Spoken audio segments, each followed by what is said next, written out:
வணக்கம் நண்பர்களே, welcome back to அம்மா மகள் சேனல். இன்றைக்கி நம்ம வீடியோவில் மருதாணி எப்படி 5 நிமிஷத்தில் வந்து செக்கச்செவேன்னு செவக்க வைக்கலாம், அதே டைமில் வந்து ரொம்ப நாளைக்கு வந்து அந்த மருதாணி அழியாமல் இருக்கிறதுக்கான ட்ரிக்ஸ் அண்ட் டிப்ஸ் தான் வந்து இந்த வீடியோவில் நம்ம பார்க்க போகிறோம்.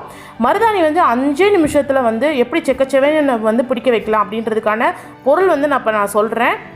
அது என்னென்னு பார்த்தீங்கன்னா, கொட்டைப்பாக்கு ஒரு நம்பர் எடுத்துக்கோங்க, ஒரு அரை இன்ச்சு அளவு வந்து பட்டை எடுத்துக்கோங்க, கிராம்பு வந்து ஒரு 4லேருந்து 5 வரைக்கும் எடுத்துக்கோங்க.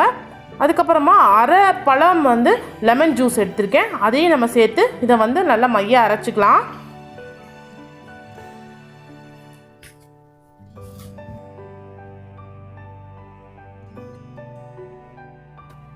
இப்போ நம்ம அவசரமாக வந்து மருதாணி வைக்கணும் அப்படின்னு நம்ம நினச்சானா வந்து அந்தளவுக்கு செக்கச்செவேன்னு செவக்காது.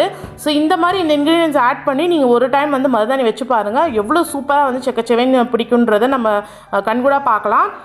இப்போ அதோடு வந்து நம்ம என்ன பண்ண போகிறோன்னா, நம்ம மருதாணி அப்ளை பண்ணுறதுக்கு முன்னாடி வந்துட்டு யூக்கலிப்டாஸ் ஆயில் வந்து நம்ம கையில் வந்து அப்ளை பண்ணிக்கலாம். இதை அப்ளை பண்ணி நம்ம வந்து மருதாணி வச்சோன்னா ரொம்பவே சூப்பராக வந்து அதே டைமில் சீக்கிரமாக வந்து மருதாணி வந்து நல்ல செக்கச்செவேன்னு நல்ல டார்க் ரெட் கலரில் வந்து பிடிச்சிரும். இந்த ட்ரிக்கை கண்டிப்பாக நீங்களும் ஃபாலோ பண்ணுங்கள்.